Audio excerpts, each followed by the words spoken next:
A Cidade e as Serras, de Eça de Queiroz. Capítulo 13. Ai de mim! Não se passou com brilho nem com alegria.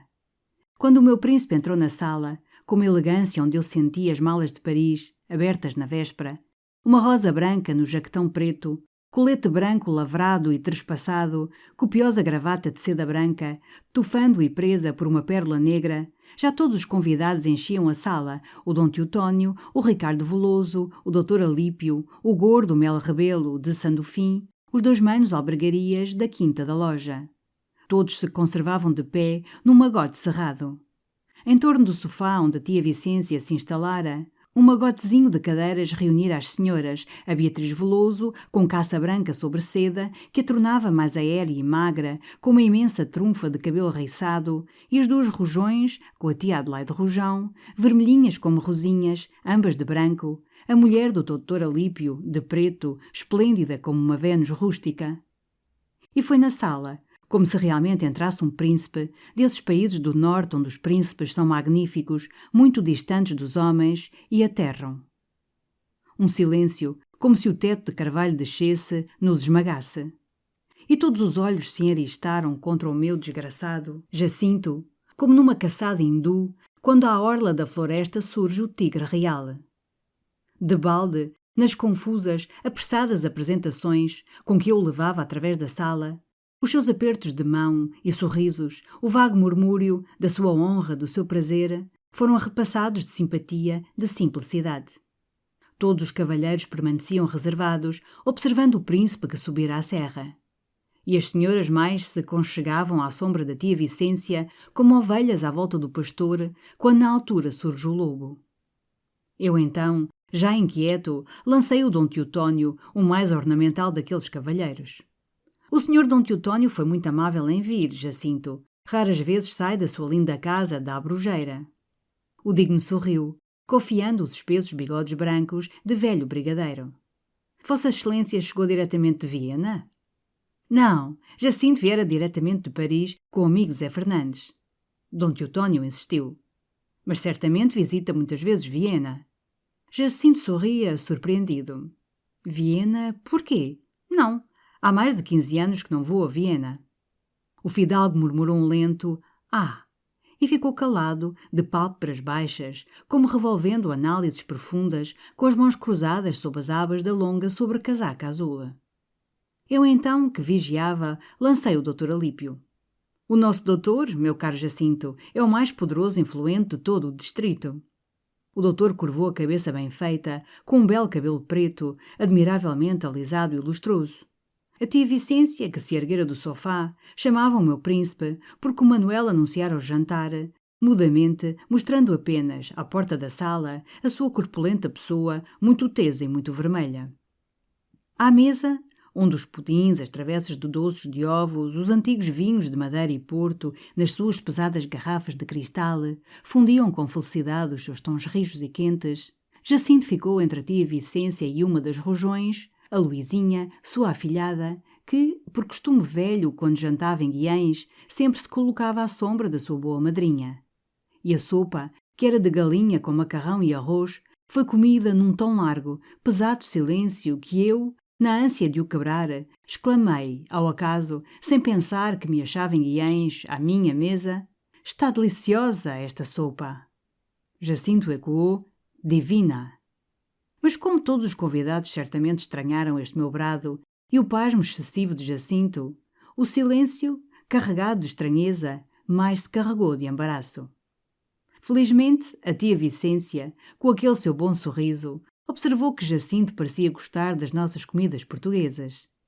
E eu, sempre no intuito de animar, nem deixei que o meu príncipe confirmasse o seu amor da cozinha vernácula, gritei: "Como gosta? Mas é que delira! Pudera! Tanto tempo em Paris, privado!"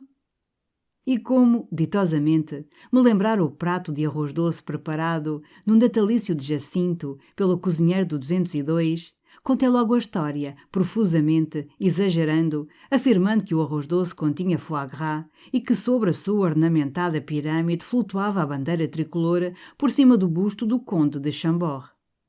Mas o arroz doce, assim estragado, tão longe da serra, não interessava, apenas puxou alguns sorrisos de polida condescendência, quando eu, alternadamente, me voltei para um cavalheiro, para uma senhora, insistindo, exclamando: extraordinário, hein? Dom Teotónio observou, misteriosamente, que o cozinheiro sabia para quem cozinhava. E a bela mulher do Dr. Alípio ousou murmurar, corando: havia de ser bonito prato, e talvez não fosse mau. Eu então logo, ai de mim para animar, ataquei com desabrida alegria a senhora Dona Luísa por ela assim defender a profanação do nosso grande prato nacional. Mas, ai de mim, tão excessiva e ruidosamente interpelei a formosa senhora que ela se enconchou e emudeceu, toda corada e mais formosa. E outro silêncio se abatia sobre a mesa, como uma névoa, quando a tia Vicência, providencial, se desculpou para com Jacinto de não ter peixe. Mas que? Ali na serra era impossível, mesmo a peso de ouro, ter peixe, a não ser a pescada salgada ou o bacalhau. O excelente rojão, então, com aquele seu modo tão suave, que cada sílaba, para correr mais docemente, parecia lubrificada com óleos santos, lembrou que o senhor Dom Jacinto possuía uma larga faixa do Douro, com privilégio para a pesca do sável. Jacinto não sabia, nem imaginava que houvesse sáveis. O doutor Alípio não se admirava porque essas pescas tinham sido vendidas ao cunha brasileiro há 20 anos, na mocidade do senhor Dom Jacinto. E hoje, segundo Dom Teotónio, não valiam 2000 réis. Se já não há sáveis. E em torno destes sáveis se iam formando, em torno da mesa, entre os cavalheiros mais vizinhos, lentas cavaqueirinhas rurais que as senhoras aproveitavam para cochichar, no desabafo daquele silêncio cerimonioso que viera pesando até aos frangos guisados. Eu então, receoso que essa orla de murmúrios lentos, sem brilho e alegria, se perpetuasse de novo, lancei-me, para animar, interpelando Jacinto, recordando a famosa aventura do peixe da Dalmácia encalhado. Isso foi uma das melhores histórias que nos sucedeu em Paris. O Jacinto, por causa de um peixe muito raro que lhe mandara o Grão-Duque Casimiro, dava uma magnífica ceia a que o Grão-Duque Casimiro, o irmão do imperador. Todos os olhos se desviaram para o meu Jacinto, que se servia de ervilhas. E o mel rebelo quase se engasgou, num sorvo precipitado ao copo, para contemplar no meu amigo algum reflexo do Grão-Duque. E eu contei, com profusão, o peixe encalhado, o Grão-Duque pescando, o anzol feito com um gancho da princesa de Carmin, o duque de Marisac caindo quase no poço do elevador. Mas não se produziu um riso, e a atenção mesmo era dada com esforço por cortesia. Debalde eu arremessava aqueles nomes magníficos de grão-duques e princesas misturados a coisas picarescas. Nenhum dos meus convidados compreendia o elevador, um prato encalhado num poço negro. Perante o gancho da princesa, as albergarias baixaram os olhos. E a minha deliciosa história morreu numa reticência ainda mais regelada pela exclamação da tia Vicência: "Oh, filho, que coisas!" Mas como Jacinto se enfronhara de repente numa larga conversa com a Luizinha Rojão, que ria, toda luminosa e parradora, todos, logo, como libertados do peso cerimonioso da sua presença augusta, se lançaram nas suas cavaqueirinhas discretas, a que agora o champanhe, depois do assado, dava mais vivacidade. Era a orla de murmúrios em torno da mesa, com relevo e sem bulhas, que retomava, se estabelecia. E eu então desisti de animar o jantar. Mergulhei com a bela mulher do doutor na grande questão social desse tempo em Guiães, o casamento da Dona Amélia Noronha com o feitor. E eu defendia à Dona Amélia os direitos do amor quando se alargou um silêncio, e era Jacinto que se debruçava de copo na mão. Velho amigo Zé Fernandes, à tua!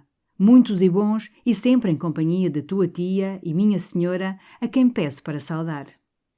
Todos os copos, onde a espuma morria sobre um fundo de champanhe, se ergueram num largo rumor de amizade e boa vizinhança. Eu acenei ao Manuel, vivamente, para encher os copos, e logo também de pé, atirando para trás a abra da sobrecasaca. Meus senhores, peço uma grande saúde para o meu velho amigo Jacinto, que pela primeira vez honra esta casa fraternal. Que digo eu? Que pela primeira vez honra com a sua presença a sua pátria. E que por cá fique, pelas serras, muitos anos todos bons. À tua, meu velho. Outro rumor correu pela mesa, mas cerimonioso e sereno. A tia Vicência tilintou o seu copo, quase vazio, no de Jacinto, que tocou no copo da sua vizinha, a Luizinha Rojão, toda resplandecente e mais vermelha que uma peónia. Depois foi o encadeamento de saúdes, entremisturadas, com os copos quase vazios, entre todos os convidados, sem esquecer o tio Adrião e o abade, ambos ausentes, ambos com furúnculos. E a tia Vicência espalhava aquele olhar que prepara o erguer, o arrastar de cadeiras, quando Dom Teotónio, erguendo o seu copo de vinho do Porto, com a outra mão apoiada à mesa, meio erguido, chamou Jacinto e, numa voz respeitosa, quase cava: "Esta é toda particular e entre nós." Ao ausente. Esvaziou o copo, como religião, como pontificando. Jacinto bebeu assombrado, sem compreender. As cadeiras arrastavam. Eu dei o braço à tia Albergaria. E só compreendi, na sala, quando o doutor Alípio, com a sua chávena de café e o seu charuto fumegante, me disse, num daqueles seus olhares finos que lhe valiam a alcunha de doutor Agudo: "Espero que, ao menos, cá por Guiães, não se erca de novo a forca." E o mesmo fino olhar me indicava o Dom Teotónio, que arrastara Jacinto para entre as cortinas de uma janela e discorria com um ar de fé e de mistério. Era um miguelismo, por Deus. O bom Dom Teotónio considerava Jacinto como um hereditário, ferrenho miguelista, e na sua inesperada vinda ao seu solar de Tormes entrevia uma missão política, o começo de uma propaganda enérgica e o primeiro passo para uma tentativa de restauração. E na reserva daqueles cavalheiros, ante o meu príncipe, eu sentia então a suspeita liberal, o receio de uma influência rica, nova, nas eleições, e a nascente irritação contra as velhas ideias representadas naquele moço tão rico, de civilização tão superior. Quase entornei o café, na alegre surpresa daquela sandice. E retive o mel rebelo, que repunha a chávena vazia na bandeja, fitei, com um pouco de riso, o doutor Agudo. Então, francamente, os amigos imaginam que o Jacinto veio para Tormes trabalhar no miguelismo? Muito sério, Mel Rebelo chegou o seu grosso bigode à minha orelha. Até corre, como certo, que o príncipe Dom Miguel está com ele em Tormes. E como eu os considerava esgazeado, o doutor Alípio, tão agudo, confirmou: "É o que corre, disfarçado em criado." Em criado? Oh, santo Deus, era o Batista. Justamente, Ricardo Veloso veio, puxando o seu cigarrinho, para o acender no meu charuto. E o bom Rebelo logo invocou o seu testemunho. Pois não corria que o filho de Dom Miguel estava em Tormes, escondido? Disfarçado em lacaio, confirmou logo o digno Rebelo. Acendeu o cigarro, soprou o fumo e, erguendo muito as sobrancelhas meditativas: "Se assim é, lá me parece desplante, que eu não desgostava de o ver. Dizem que é bonito moço, bem apessoado. Mas, enfim, meu tio João Vaz Rebelo foi partido às postas, a machado, nas prisões de Almeida. E se recomeçam essas questões, mau, mau. Ora, o seu amigo..." Emudeceu. Jacinto, que se libertara do velho Dom Teotónio e ainda conservava um resto de riso, de assombro divertido, vinha para mim desabafar. "Extraordinário! Vejo que, aqui, na Serra, ainda se conservam, sem uma ruga, as velhas e boas ideias." Imediatamente, sem se conter, Mel Rebelo acudiu: "É seguro que Vossa Excelência chama boas ideias." E eu agora, furioso com aquela disparatada invenção, que cercava de hostilidade o meu pobre Jacinto, estragava aquela amável noite de anos, intervim, vivamente: "Tu jogas o voltarete, Jacinto?" "Não. Então vamos arranjar 2 mesas. O Dom Teotónio há de querer cartas." E arrastei Jacinto para as senhoras, que de novo se aninhavam à sombra da tia Vicência, estabelecida no seu canto do sofá. Todas se calaram, se pareciam encolher ante a aparição do meu príncipe, como pombas avistando o abutre. E deixei o temido homem afirmando à mulher do doutor Alípio, um pouco desgarrada do banco das aves tímidas, que tiveram grande prazer naquela ocasião de conhecer as suas vizinhas de Tormes. Ela abrira nervosamente o leque, sorria, e nunca de certo Jacinto admirara na cidade, em boca mais vermelha, dentinhos mais rutilantes. Mas depois de organizar a mesa do voltarete, tive de abancar, eu, para substituir o Manuel à bregaria, que era dispéptico, se declarara afrontado e desejava respirar um bocado na varanda. Todos aqueles cavalheiros, de resto, se queixavam de calor e mandei abrir as janelas que davam sobre as mimosas do pátio. O Veloso, mesmo ao baralhar, parara, bufando, como oprimido. Está abafado. Ainda temos trovoada. E o doutor Alípio, inquieto, porque tinha uma hora de estrada até casa e uma das éguas da caleche era escabreada, correu à janela espreitar o céu que enegrecera, morno e pesado. Com efeito, vai cair água. A ramagem das mimosas farfalhava arrepiada, e o ar que agitava molmente as cortinas era morno e pesado. De certo, na sala, entre as senhoras, surgira a mesma inquietação, porque a tia Albergaria apareceu, avisando o Mano Jorge. Era prudente pensar em partir, a noite ameaçava. E o doutor Alípio, puxando o relógio, propôs que, findo aquele roque, se preparasse a jornada. Justamente o Albergaria recolhia da varanda desafrontado, aliviado com um cálice de genebra, e retomou as suas cartas, anunciando também que vinha aí uma trovoada valente. Voltando à sala, encontrei Jacinto muito alegre entre as senhoras, que se familiarizavam, escutando, cheias de riso e gosto, a história da sua chegada a Tormes, sem malas, sem criados, tão desprovido que dormira com a camisa da caseira. Mas a minha pobre noite de anos findava, desorganizada. A tia Albergaria rondava de janela em janela, assustada com a volta à roqueirinha, espreitando a treva abafada. Calçando lentamente as luvas, a bela mulher do doutor Alípio perguntava se o roque não findara. E a tia Vicência a apressar o chá, que o Manuel, seguido pelas Gertrudes, com a bandeja de bolos, já começava a servir às senhoras. Jacinto, de pé, oferecendo chávenas, gracejava. Então tanta pressa, tanto medo, por causa de uma trovoadinha? Elas replicavam, familiarizadas, numa crescente simpatia pelo meu príncipe. Ora, o senhor fala bem, porque fica debaixo de telhas. Sempre o queríamos ver, com esta noite cerrada, que fosse agora para Tormes. O voltarete findara nas duas mesas, e aqueles cavalheiros, das janelas, gritavam as ordens para o pátio negro, onde as traquitanas esperavam atreladas. Deixa a cabeça da Vitória, ó Diogo.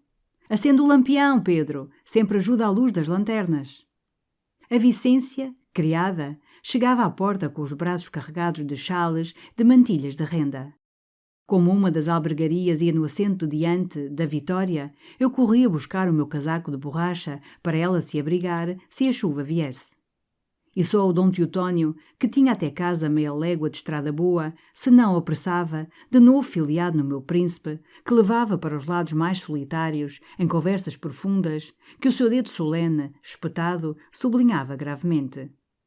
Mas a tia Albergaria gritou que já chovia, e então foi uma pressa das senhoras que bajucavam vivamente a tia Vicência, enquanto os homens, na antecâmara, enfiavam assodadamente os paletós. Jacinto e eu descemos ao pátio para acompanhar aquela debandada, e uma a uma, a traquitana do doutor Alípio, a Vitória das Albergarias, a velha e imensa caleche dos Velosos, rolaram sob a noite entre os nossos desejos de boa jornada.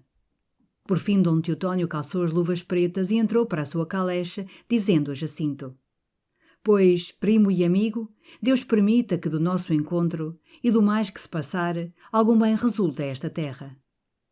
Subindo a escada, o meu príncipe desabafou: Este Teotónio é extraordinário. Sabes o que descobri por fim? Que me toma por um miguelista e imagina que eu vim para Tormes preparar a restauração de Dom Miguel? E tu? Eu fiquei tão espantado que nem o desiludi. Pois sabe mais, meu pobre amigo. Todos pensam o mesmo, estão desconfiados e receiam ver de novo erguidas as forcas em Guiães. E corre que tu tens o príncipe Dom Miguel escondido em Tormes, disfarçado em criado. E sabes quem ele é? O Batista. Isso é sublime, murmurou Jacinto com os grandes olhos abertos. Na sala, a tia Vicência ainda nos esperava desconsolada entre todas as luzes que ardiam no silêncio e paz do serão debandado. Ora, uma coisa assim, nem quererem ficar para tomar um copinho de geleia, um cálice de vinho do Porto. Esteve tudo muito desanimado, tia Vicência, exclamei desafogando o meu tédio. Todo esse mulherio emudeceu, os amigos com ar desconfiado. Jacinto protestou, muito divertido, muito sincero. Não, Pelo contrário, gostei imenso, excelente gente. E tão simples. Todas estas raparigas me pareceram ótimas. E tão frescas, tão alegres. Vou ter aqui bons amigos quando verificarem que eu não sou miguelista. Então contámos à tia Vicência a prodigiosa história de Dom Miguel escondido em Tormes. Ela ria. Que coisas! E mal seria... Mas o senhor Jacinto não é. Eu, minha senhora, sou socialista. Acudi, explicando à tia Vicência que socialista era ser pelos pobres. A doce senhora considerava esse partido o melhor, o verdadeiro. O meu Afonso, que Deus haja, era liberal. Meu pai também, e até amigo do Duque da Terceira. Mas um rude trovão rolou, atroou a noite negra, e uma bátega de água cantou nos vidros e pedras da varanda. Santa Bárbara! Gritou a tia Vicência. Ai, aquela pobre gente! Até estou com cuidado. As rojões que vão na vitória. E correu para o quarto, na sua pressa de acender as 2 velas costumadas no oratório, mesmo antes de ir guardar as pratas e rezar depois o terço com as Gertrudes.